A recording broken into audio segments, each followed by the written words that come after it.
ஆச்சி கொழுக்கட்டை மாவு வந்தாச்சு. ஆச்சி கொழுக்கட்டை மாவிற்கு கொழுக்கட்டை அச்சை கேட்டு வாங்குங்கள். மக்களுக்கு மேண்டேட்டை திருடி பவருக்கு வந்திருக்காங்களே தவிர மக்கள் ஓட்டு போட்டு பவருக்கு வரல. அதாவது 2024 எலெக்ஷன்ல எங்க கேல்குலேஷன் பிரகாரம் பிஜேபிக்கு 160 170 சீட்டு தான் வந்துருக்கணும். ஆனா 240 மேனேஜ் பண்ணாங்க. அடுத்த தமிழ்நாடு எலெக்ஷன் இலக்கு வச்சிருக்காங்க. இதே மாதிரி இலக்கு வச்சு தமிழ்நாடையும் கேப்சர் பண்ணிடுவாங்க. இந்த தேர்தல் முறைகேடுகள் தொடர்ந்தா இது நீண்ட காலத்துல ஜனநாயகத்துல என்ன விதமான விளைவுகளை ஏற்படுத்தும்? ஜனநாயகம் எங்கப்பா இருக்கு? 5 மணி 6 மணி எலெக்ஷன் முடிச்சதுக்கு அப்புறம் 6 மணிக்கு 1% சொல்றாங்க, 11 மணிக்கு 1% சொல்றாங்க, அடுத்த நாள் பின்ன 1% சொல்றாங்க. இப்படி சொல்லிட்டு இருக்கும் போதே எங்களுக்கு டவுட் வந்தது, என்னையா இது கூத்து நடந்துகிட்டு இருக்கு. அப்புறம் தான் எங்களுக்கு தெரிஞ்சது 5-6 மணிக்கு அப்புறம் இதுல பேசிக் ஃப்ராட் என்ன பண்றாங்கன்னா, எலெக்ஷன் பண்றதுக்கு 1.5 மாசம் 2 மாசம் எடுக்கிறது, என்றதுக்கு மாத்திரம் சில மணி நேரத்தில் பண்ணி முடிச்சிடணும். ஒரிசா கம்பேரிட்டிவ்லி சின்ன ஸ்டேட், 40 லட்சம் ஓட்டு இன்க்ரீஸ் ஆயிருக்கு. ஒவ்வொரு கான்ஸ்டியூன்சியும் 2 லட்சம் ஓட்டு. இந்த கண்டுபிடிச்சதுல இப்போ இவ்வளவு தூரம் ராகுல் காந்தி சொன்ன இது எலெக்ஷன் கமிஷன் உள்ள ஆட்கள் தெரியாம இப்படி நடந்திருக்க முடியாது. இந்தியாவுக்கு தேர்தல் இது சிஸ்டம் சரியில்லை, மோசமாக போயிட்டு இருக்கு. இப்படி போயிட்டு இருந்தா ஜனநாயகம் பைய ஒழிஞ்சு போகும். இப்போ ராகுல் காந்தி சொன்ன உடனே எல்லாரும் போடுறாங்க. அப்போ அதை அட்டாக் பண்ணுறாங்க. ராகுல் காந்தி அவருக்கு இன்ட்ரெஸ்ட் வந்துருச்சு போய் சொல்கிறாரு. உச்ச நீதிமன்றத்துக்கு ஒரு ரெஸ்பெக்டே கிடையாது எலெக்ஷன் கமிஷனில். ஏன்னா எலெக்ஷன் கமிஷன் என்ன பொய் சொல்கிறாங்களோ அந்த பொய்யை வச்சு ஜட்ஜ்மெண்ட் கொடுத்துருவாங்க.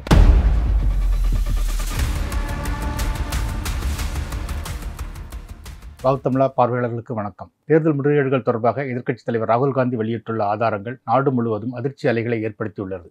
முன்னரே 2024 நாடாளுமன்ற தேர்தல் முடிந்தவுடன் ஆந்திரா, ஒரிசா மாநிலங்களில் வாக்குப்பதிவில் ஏற்பட்ட மாற்றங்களின் அடிப்படையில் தேர்தல் முறைகேடுகள் நடந்திருக்க வாய்ப்புண்டு என முதலில் சொன்னது ஓட் ஃபார் டெமோக்ரஸி அமைப்பு. இந்த அமைப்பின் முக்கிய குரலாக இருந்தவர் தேவசகாயம் IAS. இன்று ஆதாரங்களுடன் தேர்தல் முறைகேடை வெளியிட்டுள்ளார் ராகுல் காந்தி. அதற்கு சரியான பதிலை சொல்லாததுடன் உச்சநீதிமன்றம் கேட்கும் தகவல்களையும் தர முடியாது என மறுத்துள்ளது தேர்தல் ஆணையம். என்ன நடக்கிறது இந்தியாவில்? இது தொடர்பாக தேவசகாயம் IAS அவருடன் பேசலாம். வணக்கம் சார். வணக்கம் சார். இப்போ ராகுல் காந்தி வெளியிட்டிருக்கிற அந்த தேர்தல் முறைகேடுகள் நாடு முழுவதும் ஒரு அதிர்ச்சி அலைகளை ஏற்படுத்தி இருக்கு. இது தொடர்பாக தேர்தல் கமிஷன்கிட்ட கேட்குற ஆதாரங்களையும் அவங்க தர முடியாதுன்னு மறுத்திருக்காங்க. உச்சநீதிமன்றத்துக்கும் அதே பதிலாக சொல்லியிருக்காங்க. ஸோ இது சம்பந்தம் நான் பார்க்கறதுக்கு முன்னாடி 2024 நாடாளுமன்ற தேர்தல் முடிந்த உடனே ஆந்திரா, ஒரிசா மாநிலங்களில் அந்த வாக்குப்பதிவில் நடந்த மாற்றங்களை சுட்டிக்காட்டி தேர்தல் முறைகேடுகள் கிட்டத்தட்ட 70 தொகுதிகளுக்கு மேல் நடந்திருக்க வாய்ப்பு இருக்கு அப்படின்னு ஓட் ஃபார் டெமோக்ரஸி அமைப்பு சொல்லியிருந்தது. அதோட முக்கிய குரலா இருந்தவர் நீங்க தான். அதன் அடிப்படையில் முதல்ல உங்களோட கண்டுபிடிப்புகள் என்னன்னு சொல்ல முடியுமா சார்? நாடு முழுதும் நாங்கள் ஸ்டடி பண்ணி 15 ஸ்டேட்டில் 79 கான்ஸ்டிடுவன்சி, ஒரிசாவில் 18 கான்ஸ்டிடுவன்சி, மகாராஷ்டிராவில் 11 கான்ஸ்டிடுவன்சி, ஆந்திர பிரதேசில் 7, வெஸ்ட் பெங்காலில் 10, கர்நாடகாவில் 6, சத்தீஸ்கரில் 5, ராஜஸ்தானில் 5, பீகாரில் 3, ஹரியானாவில் 3, மத்திய பிரதேசத்தில் 3, தெலுங்கானாவில் 3, அசாமில் 2, அருணாச்சல பிரதேசில் 1, குஜராத்தில் 1, கேரளாவில் 1. இப்படி 79 கான்ஸ்டிடுவன்சியில் எங்களுக்கு சந்தேகம் வந்திருக்கு. அந்த சந்தேகத்துக்கு காரணத்தையும் நாங்கள் விளக்கியிருக்கோம். எங்களுக்கு சந்தேகம் வந்தது என்னன்னா, இவங்க 5 மணி 6 மணி எலெக்ஷன் முடிஞ்சதுக்கப்புறம் அந்த நம்பர் 1 இவங்க 17C ஃபார்ம் சரியா எல்லாருக்கும் கொடுக்கல. நம்பர் 1 அதில் ஒரு டவுட்டு கேட்கும்போது 17C ஃபார்மை நாங்கள் வெப்சைட்டில் போட மாட்டோம்னு சொல்லிட்டாங்க. Number 1 doubt. 2வது, நார்மலி எவ்வளோ ஓட்டு போல் ஆகுதோ அந்த ஓட்டை தான் வெளியே சொல்லணும். அந்த ரிப்போர்ட்டு தான் எலெக்ஷன் கமிஷனுக்கு வருது.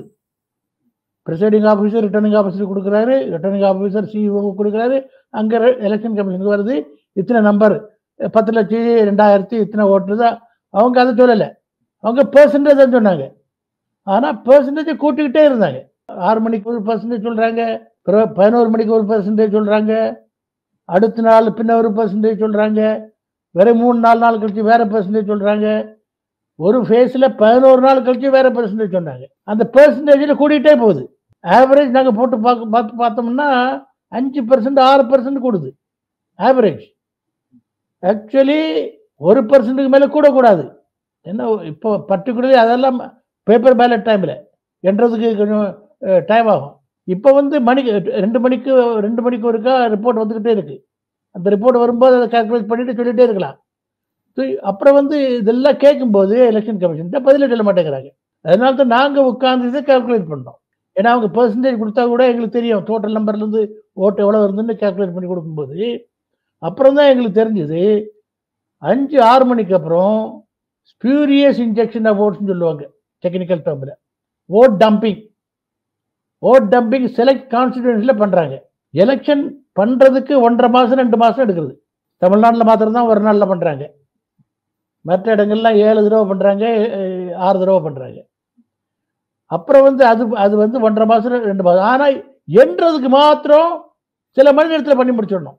ஏதோ பெரிய உலக மகா யுத்தம் வரப்போகிறது மாதிரியும் இவங்க எண்ணி முடித்து அலௌன்ஸ் பண்ணாமல் இருந்தால் உலகமே யுத்தத்தில் வந்துடுற மாதிரியும் அப்படியே பயமுறுத்தி எல்லாரையும் ரஷ் பண்ணி அந்த கவுண்டிங்கில் உள்ளதான் ஃபுல்லாக ஃப்ராட் நடக்குது. பேப்பர் பேலட்டில் நீங்கள் கவுண்டிங் நடக்கும்போது உங்களுக்கு 14 டேபிளில் வைப்பாங்க.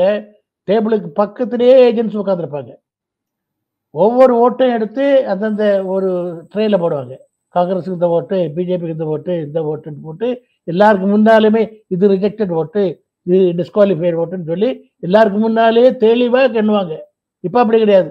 போலீஸ் ஸ்டேஷனில் இது போடுறது மாதிரி போட்டுட்டு வெளியே தான் நிற்கணும். வெளியே நின்று தான் தூரத்துலேருந்து மெஷினை பார்க்கணும். இவங்க மெஷினில் ப்ரெஸ் பண்ணுவாங்க, நம்பர் வரும், அதை எழுதி கொடுப்பாங்க. மேட்சிங்கே பண்ண முடியாது. 17 மேட்ச் இருந்ததா, இது மேட்ச் விடுறதா, அதாவது பல ப்ராக்டிசஸ் இந்த கடந்த 5-6 வருஷமா எலெக்ஷன் கமிஷன் மாற்றிட்டு. இது வந்து நேர்மையான எலெக்ஷனுக்குள்ள அறிகுறி கிடையாது. நேர்மையான எலெக்ஷனுக்கு அறிகுறி எப்பவுமே என்ன? வெளிப்படைத்தன்மை, சீக்ரெட்டி, ரஷ் பண்ணக்கூடாது. இவங்க எல்லாமே தலைகளில் பண்ணது தான் எங்களுக்கு டவுட் வர ஆரம்பிச்சது.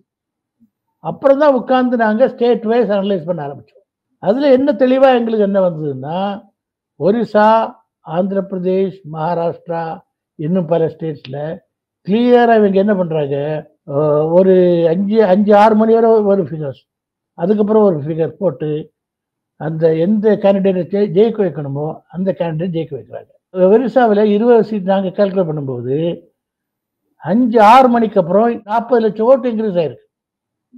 ஒரிசா கம்பேரிட்டிவ்லி சின்ன ஸ்டேட், 40 லட்சம் ஓட்டு இன்க்ரீஸ் ஆயிருக்கு. ஒவ்வொரு கான்ஸ்டிடியூன்சியும் 2 லட்சம் ஓட்டு. விக்டரி மார்ஜின் எவ்வளோன்னு பார்த்தோம். 1 லட்சத்துக்கு கீழே தான் விக்டரி மார்ஜின். அதே மாதிரி ஆந்திர பிரதேசில், அதே மாதிரி மகாராஷ்டிராவில், அதே மாதிரி கர்நாடகாவில் 6, பெங்களூர் சென்ட்ரல் இப்போ பேசுகிறாங்கல்ல, இது நாங்கள் கொடுத்த லிஸ்ட்டில் இருக்குது. இந்த இதில் இருந்து ஸ்டடி பண்ணிட்டு தான் இப்போது காங்கிரஸ் பார்ட்டி ஆளுகள் வந்து பெங்களூர் சென்ட்ரலில் ஒரு அசம்பிளி கான்ஸ்டிடியூன்சி எடுத்து அதுக்கும் இவங்க அந்த electoral role, machine readable electoral role, இப்போ எல்லாமே டாக்குமெண்ட் நீங்கள் பார்த்தீங்கன்னா டைப் பண்ணால் போதும், உங்கள் பேரை டைப் பண்ணாலும் டீட்டெயிலாக டாக்குமெண்ட் எல்லாமே வந்துடும். அப்போ ஈஸியாக சர்ச் பண்ணி அண்டர்ஸ்டாண்ட் பண்ணிக்கலாம். இவங்க வந்து டாக்குமெண்ட் தர மாட்டேன்னு சொல்லிட்டாங்க. 100 கோடி வாக்காளர்கள் எங்கேருந்து தேடுவீங்க நீங்கள்? சர்ச் பண்ணிங்கன்னா ஃபிசிக்கலாக ராகுல் காந்தி காப்பிச்சாரில் 7 அடி உயரத்தில் அது இவங்ககிட்ட அந்த டேட்டா இருக்குது. அவங்க ரீடபிள் ஃபார்மேட்டில் இருக்குது, தரமாட்டேங்கிறாங்க. என்ன கண்டுபிடிச்சி விடுவாங்கல்ல. அதே மாதிரி இது இவிஎம்லேயும் ஃப்ராடு, விஎம்லேயும் ஓப்பனாக ஃப்ராட் இருந்துகிட்டு இருக்கு. ஆனால் நீ என்ன சொன்னாலும் கேட்க மாட்டோம், நாங்கள் வச்ச விஎம் தான், நாங்கள் என்ன சொன்னோமோ அந்த மாதிரி அதில் தான் நீங்கள் ஓட்டு போடணும், போடலாம் போடாத, அப்படியே ஒரு வீம்பை பிடிச்சிக்கிட்டு மற்ற நாடுகளில் இவிஎம்மில் குறை இருந்ததுன்னு சொன்ன உடனே இவிஎம்ஐ தூர போட்டுறாங்க. இவிஎம்மில் குறைபாடு என்னன்னு சொல்கிறேன், பேப்பர் பேலட்டில் இதுக்கு வித்தியாசம் என்னன்னு சொல்கிறேன். இந்த ஓட்டு போடுறவங்களுக்கு தெரியும், நான் டிரான்ஸ்பரண்ட் போட்ட ஓட்டு சரியாக விழுந்திருக்கா, நம்பர் 1 விழுந்திருக்கா, நம்பர் 2 சரியாக விழுந்திருக்கா, நான் யாருக்கு போட நினைச்சனோ அந்த சிம்பிளுக்கோ அந்த ஆளுக்கு விழுந்திருக்கா, அதுக்கப்புறம் அது சரியாக அதே கவுண்ட் பண்ணியிருக்காங்களா, அதை எண்ணியிருக்காங்களா, இந்த 3 தெரிஞ்சாகணும். மெஷினுக்கு தெரிஞ்ச பிரயோஜனம் இல்லை, வாக்காளருக்கு தெரியணும். ஏன்னா அவன் தானே சாவரின், அவங்க தானே சாவரின். இப்போ நீங்கள் போய் பட்டனை, அது பேப்பர் பேலட்டில் இருந்தது, இப்போ போய் பட்டனை ப்ரெஸ் பண்ணுறீங்க, ஏதாவது தெரியுமா உங்களுக்கு? உலகத்தில் மிகவும் அருமையான மெஷினாக இருக்கலாம், என்னதான் மெஷினாக இருந்தால் கூட, ஆனால் உங்களுக்கு தெரியாது இல்லை, ஓட்டு விழுந்தான்னு தெரியாது, ரெஜிஸ்டர் ஆச்சான்னு தெரியாது, ஆச்சுன்னா யாருக்கு பேரில் விழுந்தா, அதனால ரொம்ப டவுட் இருக்கிறதுனால தான் அந்த விவிபேட்னு ஸ்லிப் கொண்டு வந்தாங்க. Voter verifiable audit trail. அது எல்லாம் நல்லா போயிட்டு இருக்கும்போது எலெக்ஷன் கமிஷனில் உட்காந்து அதை அதை அதை கம்ப்ளீட்டாக ஒழிச்சு கட்டிட்டாங்க. பேப்பர் ட்ரெயில ஒழிச்சு கட்டிட்டாங்க. அது வேண்டவே வேண்டாம். எலெக்ஷன் கமிஷன் என்னன்னா 1 வாரம் 2 வாரம் 3 வாரம் போய் சொல்லி சுப்ரீம் கோர்ட்டில் போய் சொல்லி சுப்ரீம் கோர்ட்டும் அதை நம்பி ஏதோ ஒரு 1 2 ஒரு 10 எண்ணிக்கிடுங்க. அது அப்படி 300 கான்ஸ்டிடுவன்சியில் குறைஞ்சது எக்ஸ்பர்ட்ஸ் பிரகாரம் 90ஆவது கிராஸ் பண்ணணும், வெரிஃபை பண்ணணும். எலக்ட்ரானிக் ஓட்டிக்கும் பேப்பருக்கும் வெரிஃபை பண்ணி கிராஸ் பண்ணி கரெக்டாக இருந்ததுன்னா கரெக்டு. இவங்க இல்லை, நாங்கள் 5 தான் எண்ணணும், அதுக்கு மேலே எண்ண மாட்டோம், நேரம் ஆயிரும். எலெக்ஷன் ஓட்டு போடுறதுக்கு 1.5 மாதம் 2 மாதம். இது ஒன்று ஒரு 4-5 ஹவர்ஸில் பண்ணுற டீலில் எலெக்ஷன் கமிஷன் போய் சொன்னாங்க. நான் ஏன் எலெக்ஷனுக்கு போல பழி போடுறேன்னா, எலெக்ஷன் கமிஷன் போய் சொல்லிக்கிட்டே இப்போ ஃப்ராட் பண்ணிக்கிட்டு இருக்காங்க. முந்தி உள்ள குளறுபடிகள்லாம் எலெக்ஷன் கமிஷனுக்கு வெளியே நடக்கும், இது சின்ன சின்ன ஸ்கேலில் நடக்கும், அது கண்டுபிடிச்சிருவாங்க. இப்போ எலெக்ஷன் கமிஷனே ஃப்ராட் பண்ணுது, அதுதான் வித்தியாசம். இந்த கண்டுபிடிச்சதில் இப்போ இவ்வளோ தூரம் ராகுல் காந்தி சொன்ன இது எலெக்ஷன் கமிஷன் உள்ள ஆட்கள் தெரியாமல் இப்படி நடந்திருக்க முடியாது. ஸோ நான் சொல்ல வர்றது என்னென்னா, இன்னைக்கு இப்போ உள்ள எலெக்ஷன் சிஸ்டத்தில் மக்களுக்கு நம்பிக்கை கம்ப்ளீட்டாக குறைஞ்சி போயிடுச்சு. இந்த கான்ஸ்டிடியூன்ஸில் ராகுல் காந்தி சொன்னது என்னென்னா, 1 லட்சத்துக்கு மேலே மேனிபுலேட் பண்ணியிருக்காங்க, பண்ணி ஒரு கான்ஸ்டிடியூன்சி ஜெயிச்சிருக்காங்க.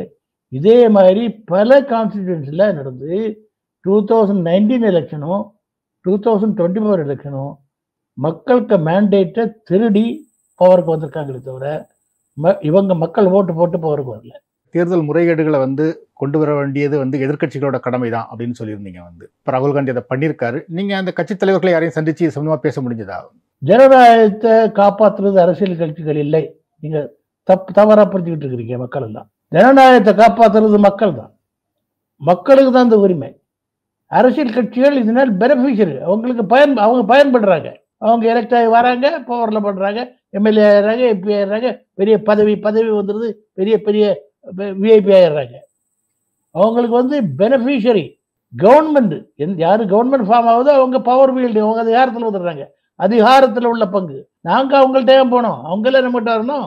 எங்கிட்ட அவங்களோட நிறைய இன்ஃபர்மேஷன் இருக்கு, அதோட பெரிய எக்ஸ்பர்ட்ஸ் கூட இருக்கிறாங்க. ஆனால் இவங்களுக்கு இன்ட்ரெஸ்ட் வேறு, இவங்க காம்ப்ரமைஸ் ஆகிடுறாங்க. பொலிட்டிக்கல் பார்ட்டிஸ் அவங்களுக்கு காம்ப்ரமைஸ். அவங்களுக்கு என்னென்னா, சரி நமக்கு எப்போ சான்ஸ் நம்ம அடிச்சுக்கிடலாம், அவங்களுக்கு எப்போவாது பதவி வேணும். கொஞ்ச நாள் பதவி கிடைக்கல பரவாயில்ல, அப்புறம் பதவி கிடைச்சிடும். பப்ளிக் மூவ்மெண்ட்டாக போகல. இப்போ கூட நாங்கள் இதை சொல்லி 1 வருஷத்துக்கு மேலே ஆச்சு. 2019 நடந்த குளறுபடியை சொல்லி 5 வருஷம் ஆகுது, எல்லாருக்கும் தெரியும்.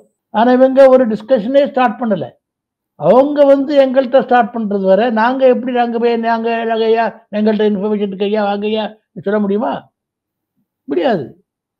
இந்தியாவில் உள்ள பொலிட்டிக்கல் பார்ட்டிஸுக்கு டெமோக்ரஸியை பற்றி இன்ட்ரெஸ்டே இல்லை. அவங்களுக்கு பதவியை கேப்சர் பண்ணணும், பதவி கிடைச்சிட்டா உட்காந்துருப்பாங்க. நாங்கள் சொல்யூஷனும் கொடுத்தோம்.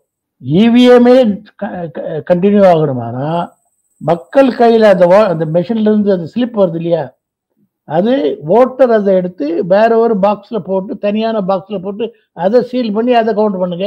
மக்கள்கிட்ட அந்த ஓட்டை பேப்பர் ஸ்லிப்பை கவுண்ட் பண்ணாதான் உண்மையான ஓட்டு. அவங்க ரூல்லே சொல்லியிருக்கு, பேப்பர் ஸ்லிப் தான் உண்மையான ஓட்டு. மெமரியில் இருக்கிறது யாருக்குமே தெரியாது, எலெக்ஷன் கமிஷன் உள்ள இன்ஜினியருக்கு தான் தெரியும், வேற யாருக்குமே தெரியாது. ஓட்டர் லிஸ்ட்டில் பொறுத்த மட்டும் நாங்கள் என்ன சொன்னோம்னா, மக்களை வச்சு இதை சரி பாருங்க. நீங்கள் கொஞ்சம் பிஎல்ஓ சின்ன சின்ன ஆஃபீஸை போட்டு அவங்க உட்காந்து கையெழுத்து போட்டு எல்லாத்துலேயுமே ஃப்ராட் உருவாக்கி மேனுஃபேக்சர் பண்ணுறத விட, பஞ்சாயத்துலேயும் உட்காந்து வார்டில் உட்காந்து லவுடாக வாசித்து எல்லாருக்கும் முன்னாலேயும் இவர் ஓட்டர் தானா, இவர் இந்த வயசு தானா, இவர் இந்த பேர் தானா, இந்த அப்பா தானா, இந்த அம்மா தானா, அப்புறம் மக்கள் அந்த வில்லேஜில் உட்காந்து படிக்கும்போது எல்லாருக்கும் லிஸ்ட்டு கிளியராக தெரிஞ்சு போகும். Social audit. ஆனால் அரசியல் கட்சிகள் இதை பற்றி சீரியஸாக எடுத்துக்கல. இப்போ காங்கிரஸ் கர்நாடகாவில் ரொம்ப ஸ்ட்ராங்காக தான் இருக்குது. ஆனால் அப்படி இருந்துமே இப்போ பூத் ஸ்லிப்லாம் செக் பண்ணும்போது ஏன் இதை கண்டுபிடிக்க முடியல, எங்கே தப்பு நடக்குதுன்னு நினைக்கிறீங்க? இந்த பூத் ஸ்லிப்ஸில் இதை கண்டுபிடிக்க முடியாதுப்பா. இதெல்லாம் இப்போ டெக்னாலஜி வந்ததுக்கு அப்புறம் ஹையர் லெவலில் நடக்குது. இன்னும் ஒரு சின்ன உதாரணம் உங்களுக்கு சொல்கிறேன். 2019 எலெக்ஷன் டைமில் நான் எனக்கு சொந்த ஊரில் இருந்தேன், நாகர்கோவிலில். அங்கே போட்டி வந்து காங்கிரஸில் வசந்தகுமார் இருந்தார், பிஜேபியில் இவர் நம்ம ராதாகிருஷ்ணன். அங்கே அவங்களுக்கு தெரியும் அங்கே உள்ள Christian votes, particularly Catholic votes, கோஸ்டலில் ஒரு 1.5 லட்சம் ஓட்டு உண்டு. அவங்க யாருமே பிஜேபி ஓட்டு போடாங்கன்னு தெரியும். இவங்க லிஸ்ட்டு கொடுத்துக்கிட்டே இருந்தாங்க. ஒரு லிஸ்ட்டு எலெக்ஷன் அனௌன்ஸ் பண்ண போகிற லிஸ்ட்டு, கடைசி லிஸ்ட்டு கொடுத்து. ஆனால் கடைசியில் ஓட்டு போடுற அன்னைக்கு போகும்போது குறைஞ்சது 40-50,000 ஓட்டு மிஸ்ஸிங். அங்கே பெரிய பிரச்சனை ஆச்சு. ஸோ அப்புறம் நாங்கள் செக்அப் பண்ணி பார்க்கும்போது லாஸ்ட் மினிட்ல ஏதோ ஒரு மீட்டிங் போட்டு ஏதோ ஒரு டெக்னாலஜி யூஸ் பண்ணி லிஸ்ட்டில் எடுத்துட்டாங்க, படாவில் எடுத்துட்டாங்க. Just remove it. ஓட்டு போட போகும்போது லிஸ்ட்டில் இல்லை. அதாவது எலெக்ஷன் கமிஷனில் என்ன பண்ணுறாங்கன்னு யாருக்கு தெரியாதுப்பா. அதாவது நீங்கள் இப்போ சொல்கிறதெல்லாம் கன்வென்ஷனல் மெத்தட். பூத்தில் போய் பண்ணணும், பூத்தில் போய் வெரிஃபை பண்ணணும், பூத்தில் போய் எல்லாம் பண்ணணும். அந்த டெக்னாலஜி வந்ததுக்கப்புறம், இவிஎம் சிஸ்டம் வந்ததுக்கப்புறம் அந்த பூத்தெல்லாம் இரலவெண்ட் ஆச்சு. நீங்கள் என்னதான் பண்ணி கொடுத்தாலும் மேனிப்புலேட் பண்ண முடியாது. அதுக்கப்புறம் நீங்கள் வெரிஃபை பண்ணி கொடுத்தாலும் மேனிப்புலேட் பண்ண முடியும். அதாவது லிஸ்ட்டு லிஸ்ட்டே உங்களால் சர்ச் பண்ண முடியலையே. சர்ச்சபிள் ஃபார்மேட்டில், மெஷின் சர்ச்சபிள் ஃபார்மேட்டில் கொடுங்கிறாங்க. அந்த லிஸ்ட்டே கொடுக்க மாட்டேங்கிறீங்களே, எப்படி வெரிஃபை பண்ணுவீங்க நீங்கள்? நீங்கள் சொல்லுறது என்ன புரிஞ்சுக்கிறேன்னா சார், அந்த வாக்காளர்களை வந்து சேர்க்கறதையோ நீக்கிறதையோ அவங்க எந்த நிமிஷத்துலையும் பண்ண முடியும், எப்போ வேணாலும் பண்ணலாம். பூத் லெவலில் நீங்கள் என்னதான் பண்ணி கொடுத்தாலுமே லாஸ்ட் மினிட்ல மேனிப்புலேட் பண்ண முடியும். எவ்வளோ தேவையோ அதாவது கம்ப்ளீட்டாக பண்ண மாட்டாங்க. எவ்வளோ தேவையோ அவ்வளோ பண்ணுவாங்க. எத்தனை சீட் ஜெயிக்கணுமோ அவ்வளோ பண்ணுவாங்க. அதாவது 2024 எலெக்ஷனில் எங்கள் கேல்குலேஷன் பிரகாரம் பிஜேபிக்கு 160-170 சீட்டு தான் வந்துருக்கணும். ஆனால் 240 மேனேஜ் பண்ணாங்க. இவரை உள்ள கொண்டு வந்தாங்க, நம்ம சந்திரபாபு நாயுடுவை.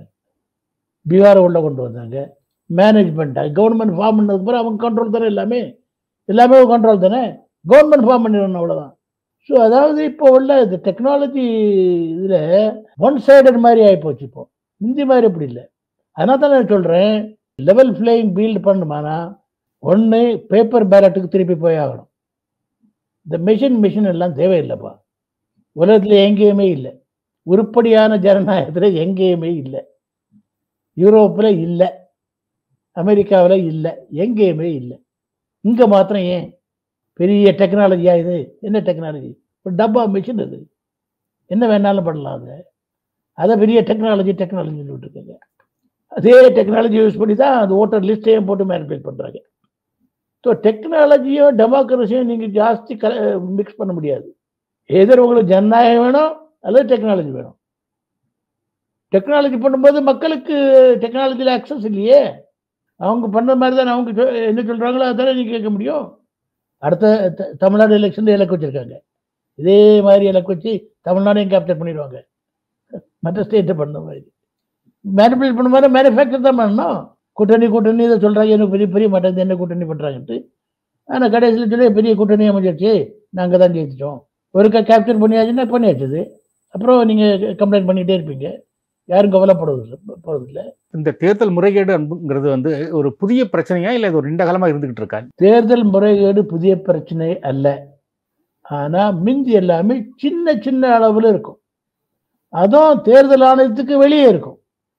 ஒழிச்சு பண்ணியிருப்பாங்க, மறைமுகமாக பண்ணுவாங்க, இன்டைரக்டாக பண்ணுவாங்க, கொஞ்சம் ஆன்டி சோஷியல் எலிமெண்ட்ஸ் பண்ணுவாங்க, பூத் கேப்சரிங் பண்ணுவாங்க, த்ரெட்டன் பண்ணுவாங்க, லோவர் காஸ்ட் தலித்து மற்றவங்களையும் பயப்படுத்துவாங்க ஓட்டு போடாத. அப்புறம் பேப்பர் ஸ்டஃபிங் பண்ணுவாங்க, அவங்கள விட்டு ஸ்டஃபிங் பண்ணுவாங்க. இதாவது இல்லாமல் சின்ன அளவில் நடக்கும். எலெக்ஷன் கமிஷனுக்கு வெளியே நடக்கும். எலெக்ஷன் கமிஷன் அதை கண்ட்ரோல் பண்ணுவாங்க. ஆனால் இப்போ இந்த இவிஎம்மோ ஓட்டர் லிஸ்ட் மேட்டரில் எலெக்ஷன் கமிஷனையே இதில் வந்து உடஞ்சா இருக்கு. அதுதான் வித்தியாசம். நடக்கிறது பெரிய ஸ்கேலில் நடக்குது. இது ரொம்ப டேஞ்சரஸ். ஃபர்ஸ்ட் இதில் வந்து கண்ட்ரோல் பண்ணிக்கலாம்.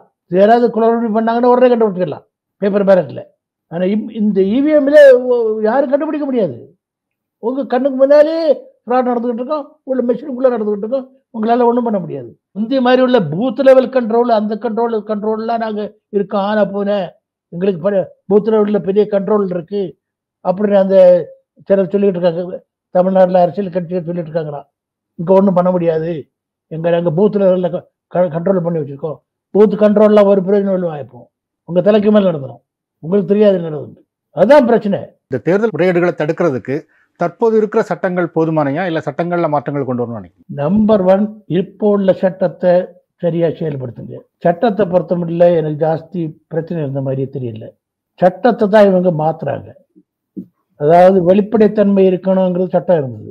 சிசிடிவி கேமரா அந்த ரெக்கார்டிங் எல்லாம் பண்றாங்க இல்லையா, அதெல்லாம் மக்களுக்கு கொடுக்கணும்னு சட்டம் இருந்தது. அந்த சட்டத்தை அமெண்ட் பண்ணிட்டாங்க. வேண்டாம், கொடுக்க மாட்டோம். முந்தி 1 வருஷம் வரை அதை நீங்கள் மெயின்டைன் பண்ணிட்டு இருக்கணும். அதே அமெண்ட் பண்ணிட்டாங்க. 45 நாளைக்குள்ளே அழிச்சிடுவோம் அப்படின்ட்டு. பேப்பர் ஸ்லிப் வருது இல்லையா, அதுலேயும் முந்தியெல்லாம் 5 வருஷம் வரை அது இருக்கணும். அதையும் இப்போ அழிச்சிடுறாங்க. அதாவது அப்புறம் வந்து சட்டத்தில் இப்போ என்னென்னா இந்த ரெண்டுக்கும் எலக்ட்ரானிக் மெமரிக்கும் பேப்பர் ஸ்லிப்புக்கும் வித்தியாசம் இருந்தால் பேப்பர் ஸ்லிப் தான் உண்மையான ஓட்டுங்கிறது ரூலில் இருக்குது, சட்டத்தில் இருக்குது. சட்ட திருத்தம் 2013 கொண்டு வந்தாங்க. ஆனால் பேப்பர் ஸ்லிப்பே கவுண்ட் பண்ண மாட்டேங்கிறாங்களே. எலெக்ஷன் கமிஷன் ரூல் பிரகாரம் உண்மையான ஓட்டு வந்து பேப்பர் ஸ்லிப்பு, அதை கவுண்ட் பண்ண மாட்டேன். உண்மையான ஓட்டை கவுண்ட் பண்ண மாட்டேன். மெமரியில் இருக்கவர் தான் கவுண்ட் பண்ணுவேன். மெமரியில் எப்படி ஒன்றாலும் மேனிப்புலேட் பண்ணலாம். ஸோ என்னை பொறுத்த மட்டும் சட்ட திருத்தத்துக்கு ஒன்றும் தேவையில்லை. சார், இப்போ வந்து பீகாரில் வந்து ஒரு 65 லட்சம் வாக்காளர்கள் நீக்கியிருக்காங்க. நீக்கப்பட்ட வாக்காளர்களோட விவரங்களை தாங்கன்னு கேட்கும்போது அவங்க தர முடியாதுன்னாங்க. உச்சநீதிமன்றத்துக்கும் தர முடியாதுன்னு தான் சொல்லியிருக்காங்க. வந்து ஒன்றும் தர மாட்டாங்க. இது பிரச்சனை ஒன்றுனா உச்ச நீதிமன்றத்தை அவங்க ஒரு சபார்டினேட் ஆஃபீஸாக கருதுறாங்க. உச்ச நீதிமன்றத்துக்கு ஒரு ரெஸ்பெக்டே கிடையாது எலெக்ஷன் கமிஷனில். ஏன்னா உச்ச நீதிமன்றத்தில் இப்போ பல வருஷமாக நான் பார்த்துக்கிட்டு தான் இருக்கேன். எலெக்ஷன் கமிஷன் என்ன பொய் சொல்கிறாங்களோ அந்த பொய்யை வச்சு ஜட்ஜ்மெண்ட் கொடுத்துட்றாங்க. நாங்கள் எவ்வளோதான் கஷ்டப்பட்டு ரிசர்ச் பண்ணி அவங்கள்ட்ட சொல்கிறோமோ, எக்ஸ்பர்ட் ஒப்பீனியன் அவங்கள்ட்ட சொல்கிறோமோ, இதெல்லாம் பிரச்சனைகள் இருக்குது, அதனால இது நீங்கள் இந்த மாதிரி ஆர்டர் போடுங்கன்னு சொன்னால் நாங்கள் சொல்கிறத கேட்கறதே கிடையாது. கேட்கறது மாதிரி நடிக்கிறாங்க. சுப்ரீம் கோர்ட்டு இப்போ புதுசு இல்லை, கடந்த 5-6-7 வருஷமாக நடக்குது. கேட்கறது மாதிரி நடிக்கிறாங்க. நடிச்சுக்கிட்டு எலெக்ஷன் கமிஷன் என்ன சொல்கிறாங்களோ அதை அப்படியே ஆர்டர் போட்டுறாங்க. ஏன்னா எலெக்ஷன் கமிஷனும் கான்ஸ்டிடியூஷனல் பாடி தான். தேவசாயம் யார்? இவன் தெருவில் போகிறவன். இவன் சொல்கிறத எங்க கேட்கணும்? Expert IIT professors, international MIT professor, இவங்கெல்லாம் தெருவில் போகிறவங்க, இவங்கள்ட்ட கேட்கணும். எலெக்ஷன் கமிஷன் கான்ஸ்டிடியூஷனல் பாடி. அவங்க என்ன சொல்கிறாங்க? இந்த அட்வான்டேஜை யூஸ் பண்ணி எலெக்ஷன் கமிஷன் போய் அஃபிடவிட் ஃபைல் பண்ணுறாங்க. ஃபால்ஸ் அஃபிடவிட் என்ன கேஸில் பண்ணாங்க, மற்ற கேஸில் பண்ணுறாங்க. தரமாட்டேன், இது நம்ம கொடுக்க மாட்டேன், இது கொடுக்க மாட்டேன், நான் கொடுக்க மாட்டேன். ஸோ சுப்ரீம் கோர்ட் என்ன சொல்கிறாங்க? அவங்களும் கான்ஸ்டிடியூஷனல் பாடி, நம்மளும் கான்ஸ்டிடியூஷனல் பாடி. அதாவது இந்த மாதிரி ஜுகல் பந்து சொல்லுவாங்க இல்லையா, தமிழ்நாட்டில் பாடிக்கிட்டு இருக்காங்க. இதான் நடந்துகிட்டு இருக்கு. ஸோ அதனால் இன்னைக்கு உள்ள சிஸ்டம் வந்து கம்ப்ளீட்டாக ஹைஜாக் ஆகிடுச்சு. இந்த மாதிரி சூழலில் வந்து இப்போ ஓட் ஃபார் டெமோக்ரஸி மாதிரி தன்னார்வ அமைப்புகள் அவங்களால என்னென்ன செய்ய முடியும்? தன்னார்வ அமைப்புகள் என்னதான் பண்ண முடியுமோ அவங்க பண்ணுறாங்க, நாங்கள் பண்ணுறோம். ஆனால் தன்னார்வ அமைப்புகளை பற்றி பத்திரிகைகளோ மீடியாவோ ஒரு வார்த்தை எழுதுறது கிடையாது. அவங்கள பொறுத்த மட்டும் எலெக்ஷன்னா எலெக்ஷன் கமிஷனும் பொலிட்டிக்கல் பார்ட்டிஸும் தான். கவர்மெண்ட்லேருந்து ஆர்டர் போயிருக்கு, இவங்க சொல்கிறத நீங்கள் கவரே பண்ணாதுங்க, வளர்கிட்டே இருப்பாங்க, வளரட்டும். ஸோ நாங்கள் நிறைய வேலை பண்ணத்தான் செய்தோம். 2019 பண்ணோம், 2020 பண்ணோம், 21 பண்ணோம், 22, 23, 24 பண்ணிகிட்டே தான் இருக்கிறோம். நாங்கள் வந்து கான்ஸ்டிடியூஷனல் கான்டென்ட் குரூப்னு ஒரு குரூப் இருக்குது. கான்ஸ்டிடியூஷனல் கான்டென்ட் குரூப் இதில் கிட்டத்தட்ட 200 இருக்காங்க. ஒரு 150 பேர் ஃபார்மர் ஐஏஎஸ் ஆஃபீஸர்ஸ், எல்லாம் எலெக்ஷன் கண்டக்ட் பண்ணுவாங்க. மற்ற ஐஎஃப்எஸ், ஐபிஎஸ், ஐஆர்எஸ். நாங்கள் எத்தனை தடவை இந்த எலெக்ஷனை பற்றி நாங்கள் வந்து டிஸ்கஸ் பண்ணி லெட்டர் எழுதியிருக்கோம், ஸ்டேட்மெண்ட் இஷ்யூ பண்ணியிருக்கோம். எலெக்ஷன் கமிஷன் அது கண்டுக்கிறது இல்லை. இப்போ எலெக்ஷன் கமிஷனுக்கு இருக்க கமிஷனர்ஸில் எங்களோட ரொம்ப ஜூனியர், அவங்க கண்டுக்கிறதே இல்லை. மீடியா கூட அதை பற்றி கவலைப்படுறது இல்லை. ஒரு 2-3 ஏதாவது வயரில் ஒரு டிஜிட்டல் மீடியா இருக்குது, அவங்க எழுதுவாங்க. வேற 1-2 பேர் டிஜிட்டல் மீடியா வேணா எழுதுவாங்க. மக்களுக்கு உண்மை போய் சேரவே இல்லை. ஒன் சைடட் மீடியா இதில் மிக முக்கியமான அழிவு பாதையில் போயிட்டு இருக்கு. One sided support. ஸோ மீடியாவுக்கு இதில் ஒரு பெரிய பங்கு இருக்கு. நீங்கள் 2024 தேர்தல் மட்டும் இல்லாமல் அதுக்கு முன்னாடியும் இப்போ 2019 நடந்திருக்கு, அதுக்கு பிறகு ஒன்று நடந்திருக்குன்னு சொல்றீங்க. வந்து முன்னாடி என்னென்ன மாதிரி முறைகேடுகள் நடந்ததுன்னு சொல்ல முடியும்? சேம் கைண்ட் ஆஃப் முறைப்பாடுகள் தான். 2019 நாங்கள் டீட்டெயிலாக அனலைஸ் பண்ணலை. இந்த மாதிரி ஸ்டாட்டிஸ்டிக் ஃபிகர்ஸில் போகல. ஓவரால் சிஸ்டத்தை நாங்கள் சொன்னோம், கிளியராக சொன்னோம். 6 ஏரியாவை கவர் பண்ணோம். 6 ஏரியாவை கவர் பண்ணி இந்த 6 ஏரியாவிலுமே தேர்தல்கள் முறைகள் நடந்துகிட்டு இருக்கு. Area number 1 voter list, voter லிஸ்ட்டில் குளறுபடிகள் நிறைய நடக்குது. மைனாரிட்டிஸை ரிமூவ் பண்ணுறாங்க, தலித்ஸை ரிமூவ் பண்ணுறாங்க, டிஸ்அட்வான்டேஜ் ரிமூவ் பண்ணுறாங்க, பல டிலீஷன் நடந்துகிட்டு இருக்கு. ஸோ தேர்தல் ஓட்டர் லிஸ்ட் வந்து இன்க்ளூசிவ் இல்லைங்கிறத கொஞ்சம் சொன்னோம்.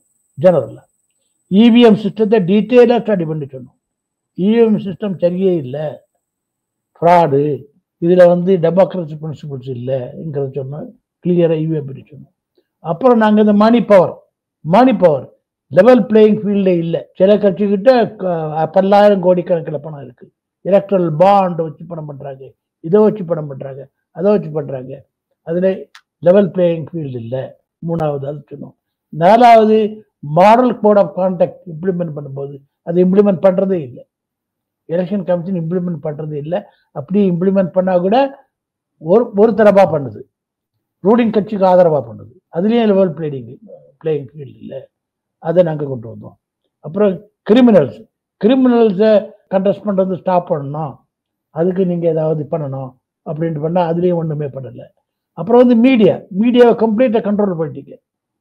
மீடியா வந்து கம்ப்ளீட்டாக ஒரு சைடு ப்ரொபகண்டா மிஷின் மாதிரி ஆகிட்டு. அப்புறம் எலெக்ஷன் கமிஷனுக்கு ஃபங்க்ஷனிங் இப்படி 6-7 அப்பிரிச்சு எலெக்ஷன் கமிஷன் ஃபங்க்ஷனிங் சரியில்லை, ஒரு இண்டிபெண்ட் இல்லை. 2019 நாங்கள் சிட்டிசன் கமிஷன் ஃபார் எலெக்ஷன் ஒன்று போட்டு டீட்டெயிலாக 2 ரிப்போர்ட் கொண்டு வந்தோம், ஒரு புக் பப்ளிஷ் பண்ணோம். இது ஜெனரலாக சொன்னோம்.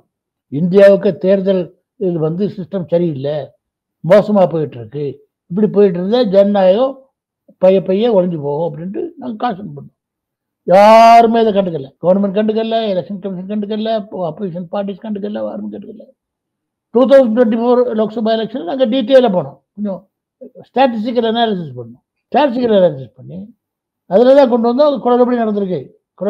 எல்லா விஷயமே மல்டிபிள் குளறுபடி, 80 சீட்டுக்கிட்ட குளறுபடி நடந்தது. அதையும் யாரும் கண்டுக்கல. அதுக்கப்புறம் தான் ஏதோ கொஞ்சம் பேர் யங்ஸ்டர்ஸ் இன்ட்ரெஸ்ட் எடுத்து அந்த மதப்புற கான்ஸ்டிடியூஷன் ஸ்டடி பண்ணி கொண்டு வந்து ராகுல் காந்தி அதை டிஸ்பிளே பண்ணுறாரு. ஆக்சுவலி எலெக்ஷன் சிஸ்டம் கம்ப்ளீட்டாக ராட்டன் ஆகிடுச்சு. நாங்கள் சொல்லிகிட்டே இருக்கிறோம். டீட்டெயிலாக போய் இன்டர்நேஷ்னல் எக்ஸ்பர்ட்ஸை கொண்டு வந்து, இந்தியன் எக்ஸ்பர்ட்ஸை கொண்டு வந்து, ஆனால் யாருமே இது கண்டுக்கிறதில்லை. இப்போ இந்த தேர்தல் முறைகேடுகள் தொடர்ந்தா இது நீண்ட காலத்தில் ஜனநாயகத்தில் என்ன விதமான விளைவுகளை ஏற்படுத்தணும்? இங்கே ஜனநாயகம் எங்கேப்பா இருக்கு? நான் வந்து பொருளாதாரத்தில் படித்தவன். இந்தியாவில் எக்கனாமிக் சிஸ்டம் என்ன சிஸ்டமாப்பா இருக்கு? 60% மேலே மக்கள் வந்து பொருளாதாரத்திலே இல்லை. பொருளாதாரங்கிறது ஒன்று அவங்களுக்கு கிடையாது. சர்வைவல். ஏதோ இன்னைக்கு காலையில் கஞ்சி கிடைக்குது, சாயங்காலம் கஞ்சி கிடைக்குது, சாப்பிட்டுட்டு உயிர் வாழ்ந்துட்டு இருக்காங்க. 100 கோடி மக்கள்கிட்ட சர்வைவல் நடந்துட்டு இருக்கு. இவங்க என்ன ஓட்டு போட்டுக்கிட்டே இருப்பாங்களா? இந்த கவர்மெண்ட் வந்து this is for the rich oligarchs. Adani அம்பானிக்கு என்னெல்லாமே கொடுத்துருக்காங்க, எல்லாமே எடுத்தவங்களும் கொடுத்துட்றாங்களே. இத்தனை லட்சம் கோடி பேங்க் லோனே இது பண்ணிடுறாங்களே. எல்லாமே ஆலிகார்க்கிக் ரூல் தானே. மக்கள் ஓட்டு போட்டுக்கிட்டே இருப்பாங்களா? ஆனால் மேனிப்புலேட் பண்ணும்போது என்ன வேணாலும் மேனுஃபேக்சர் பண்ணிக்கலாம். மெஷினை வச்சு மேனுஃபேக்சர் பண்ணிடுங்க. இது வந்து ஓட்டர் லிஸ்ட்டை ப்ரிப்பேர் பண்ணி அதுக்கு பிரகாரம் ஃபீல் பண்ணி என்ன தேவையோ அவங்களுக்கு எடுத்துருங்க. இதான் ஒரு எலெக்ஷன். ஜனநாயகம் ஆல்ரெடி ரொம்ப கேடு கட்டு போயிட்டு இருக்கு. திரும்ப இந்த தேர்தல் முறையில் ஒரு நம்பகத்தன்மை ஏற்படுத்தணும்னா குறிப்பாக என்னென்ன மாற்றங்கள் செய்யப்படணும்னு நினைக்கிறேன்? தேர்தல் ஆணையத்துக்கு செயல்பாடுகள் வெளித்தன்மைங்கிறதே இல்லை. நாங்கள் இழுத்து பூட்டி லாக் பண்ணி வச்சிருக்கோம். நாங்கள் உத்தரவு போடுவோம். அந்த உத்தரவு போடுற மாதிரி பண்ணிகிட்டே இருக்கு. எந்த தகவல் கேட்டாலும் நாங்கள் தரமாட்டோம். நாங்கள் சொல்றது வேத வாக்கு. ஆனால் இப்போ வந்து அந்த எலெக்ஷன் கமிஷனுக்குள்ள நம்பிக்கை தரம் போயிட்டு, முந்தி உள்ள டைம்லாம் எலெக்ஷன் கமிஷன் சொன்னாங்கன்னா அது அப்படியே நம்பிப்பாங்க. இப்போ எலெக்ஷன் கமிஷனுக்குள்ள நம்பிக்கை தர போயிட்டு, ஸோ அதனால கம்ப்ளீட் எலெக்ஷன் சிஸ்டத்தை ஓவர்ஹால் பண்ண வேண்டியது. எலெக்ஷன் கமிஷனையும் ஓவர்ஹால் பண்ணணும்.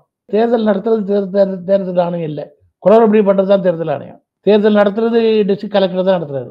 கலெக்டருக்குள்ள ஆஃபீஸர் தான் பண்ணுறாங்க, சிஇஓ தான் பண்ணுறாரு. எலெக்ஷன் கமிஷன் ஃபார்ம் பண்ணும்போது 1950-51 பஞ்சாயத் சிஸ்டம் கிடையாது. Urban local body municipal system கிடையாது. அவங்களுக்கு வெறும் பார்லிமெண்ட்டும் அசம்பிளி மாத்திரம் தான் இருந்தது. ஸோ அந்த ரெண்டுமே எலெக்ஷன் கமிஷனுக்கு கொடுத்துட்டாங்க. அப்புறம் 1993 73rd அமெண்ட்மெண்ட் 74th அமெண்ட்மெண்ட் வந்தது. பஞ்சாயத்து ராஜ் வந்தது, வில்லேஜ் பஞ்சாயத்து வந்தது, அர்பன் முனிசிபாலிட்டிஸ் பாடி வந்தது. அதுக்கு எலெக்ஷன் செப்பரேட்டாக நடந்தது. அதுக்கு தேர்தல் ஆணையம் ஒவ்வொரு ஸ்டேட்லேயும் தேர்தல் ஆணையம் கொண்டு வந்தாங்க. ஒவ்வொரு ஸ்டேட்லையும் தேர்தல் ஆணையம் இருக்குல்ல, தமிழ்நாடுலையும் இருக்கு. ஸோ என்ன பொறுத்த மட்டும் எலெக்ஷன் கமிஷனுக்கு ரொம்ப சுமை, பணிச்சுமை ரொம்ப ஜாஸ்தி ஆகிப்போச்சு. வெறும் பார்லிமெண்ட் எலெக்ஷன் மாத்திரம் அவங்க பண்ணட்டும். 1 நேஷன் 1 எலெக்ஷன் அவங்க ட்ராவா பண்ணிட்டு இருக்காங்க இல்லையா. ஸ்டேட் எலெக்ஷன் கம்ப்ளீட்டா எலெக்ஷன் கமிஷன் எடுத்து ஸ்டேட் எலெக்ஷன் கமிஷன் கொடுத்துருங்க. ஸ்டேட் எலெக்ஷன் கமிஷனில் ஐஏஎஸ் ஆஃபீஸர் தான் போட்டிருக்காங்க கமிஷனரா இல்லையா, அங்கேயே ரிட்டையர்ட் ஐஏஎஸ் ஆஃபீஸர் தான் போட்டிருக்காங்க. என்ன வித்தியாசம்? ஸோ ஸ்டேட் லெவல்னா அவங்க ரொம்ப தெளிவாக உட்காந்து நல்லபடியாக எல்லாமே மக்களை இது பண்ணி ஓட்டர் லிஸ்ட்லாம் சரி பண்ணி அவங்க இஷ்டத்துக்கு பிரகாரம் பேப்பர் பேலட்டில் பண்ணி பேப்பரில் பண்ணிட்டு போட்டோம்.